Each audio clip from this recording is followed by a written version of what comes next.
All right, well, welcome back. And hopefully my dog isn't too loud. There's a pug in the neighborhood that he does not get along with. And so when that pug goes for a walk by the house, he kind of loses it. Anyway, welcome back. And in this lecture, we'll go ahead and take a look at acid strength and the pH scale. And maybe also look at calculating pH of acid solutions. So let's look at acid strength and pH. So we can look at our dissociation reaction from before. So we can look at HA aqueous plus H2O liquid is in equilibrium with A minus aqueous plus H3O plus aqueous. And if we have a weak acid, the equilibrium is going to be way over here. So weak acid equilibrium over here. By that I mean it favors the reactants. It favors the molecular species, HA. For a strong acid,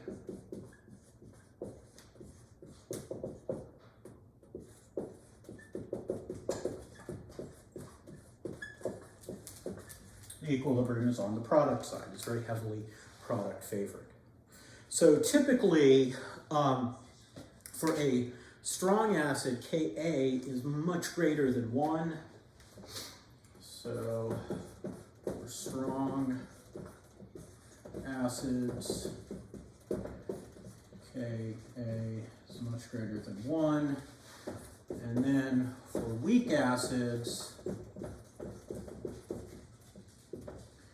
Ka is less than 1.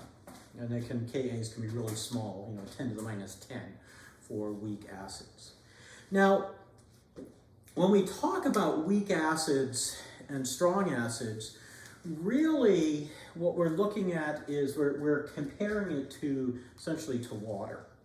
And our weak acid is going to have a strong conjugate base. So weak acid, strong conjugate base. And then a strong acid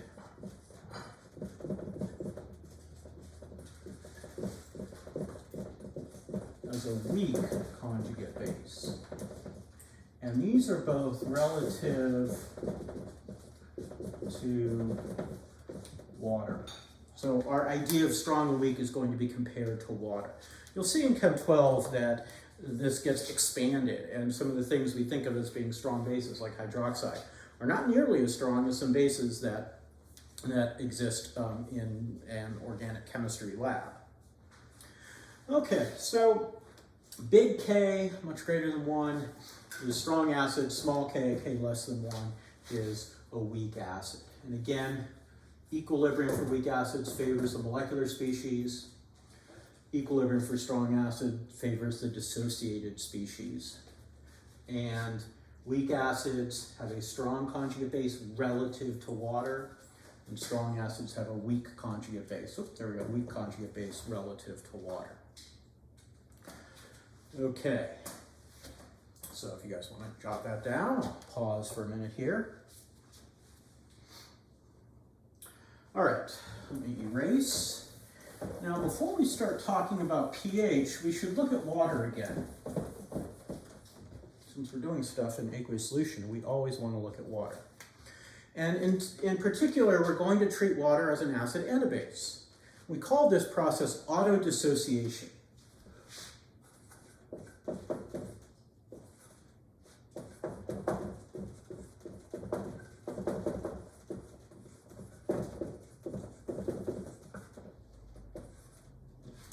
So I've got H2O liquid plus H2O liquid, and that's in equilibrium with H3O plus aqueous plus OH minus aqueous. So what do we have? Well, we have, in this case, we have this guy's an acid. It gives up its proton to the other water, and our conjugate base, I'll just abbreviate conjugate CONJ, and connect those two just to keep them straight. And then our other molecule of water behaves as a base because it is picking up a proton. And on the other side, we've got a conjugate acid here. There's our conjugate acid. Now, which way do you think the equilibrium is going to lie? You know, it's kind of obvious that it's going to heavily favor the reactant side here. Water is not that strong in acid or base. And so we can write a dissociation expression, equilibrium expression. So we can have Ka, except I'm going to call it Kw. Why? Because it's water. So Kw equals concentration of H3O plus times the concentration of OH minus. And this also equals,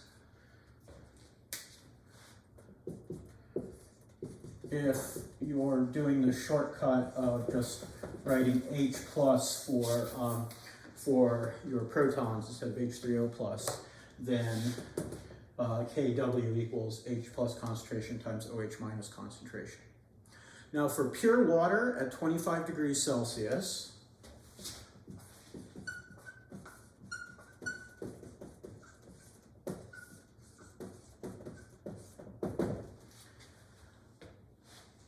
our concentration of H plus equals our concentration of OH minus.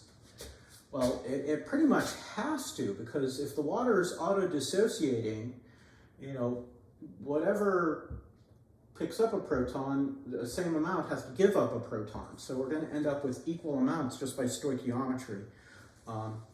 So that's going to equal 1 times 10 to the minus 7 molar.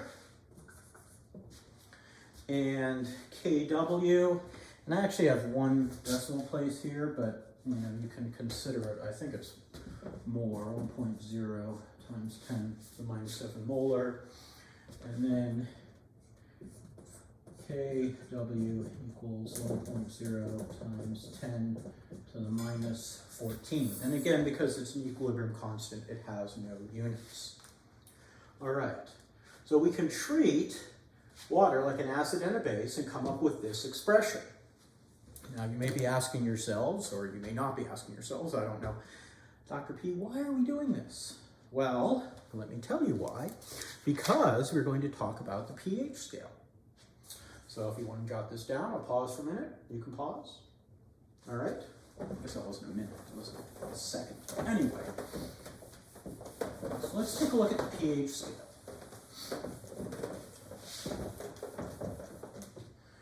So pH scale is a convenient way to indicate the concentration of protons in a solution. That is how acidic a solution is. It's not how strong or weak an acid is, but how acidic the solution of acid is. And so by definition, pH equals the negative log base 10 of proton concentration. So if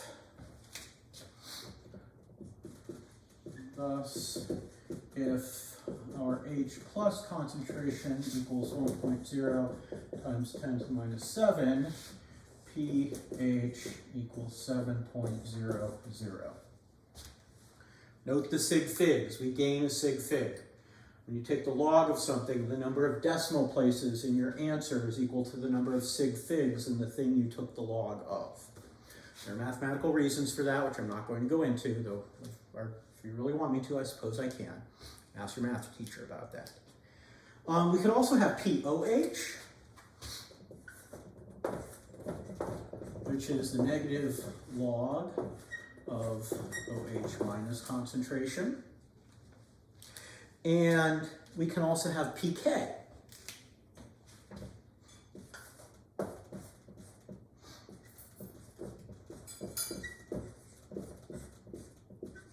Which is the negative log of Ka. And a little later on, we will actually see, we'll have something called pKb, which is the negative log of Kb. I'm just going to put this aside here. Kb is a base dissociation constant. We'll look at that a little bit later. But right now, let's focus on pH.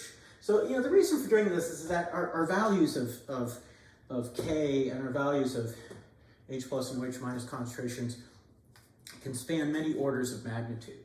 Here I've got 1 times 10 to the minus 7. I might have 1 times 10 to the minus 4. That's a difference of a factor of 1,000. And we could get even bigger differences, maybe comparing our Kas. So talking about pKas or pH, POH, it's a little bit easier. You just have to remember that 1 pH unit is a factor of 10 difference in proton concentration. Now, notice that we also have pKw. Let me write that down here. pKw equals negative log of Kw.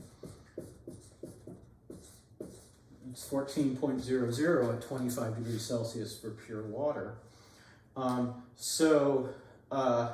Actually, Kw is Kw regardless of whether you have pure water or not, regardless of the temperature, I think. Don't hold me to that. Forget I said it. Never mind. Anyway, something interesting to note here is that if we have an aqueous solution, our pH plus pOH will equal pKw, which equals 14.00. So our pH plus our pOH will always equal 14.00. And we could go ahead and take a look at it from the previous. I'm just debating if I want to go ahead and how do we know that? Well, concentration of H plus times concentration of OH minus equals Kw.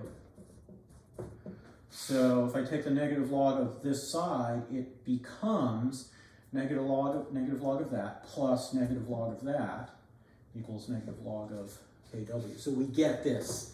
This is the important thing to remember. Don't get too bogged down in the math. pH plus pOH of a solution is always going to equal 14 if it's an aqueous solution. All right, so let's see here.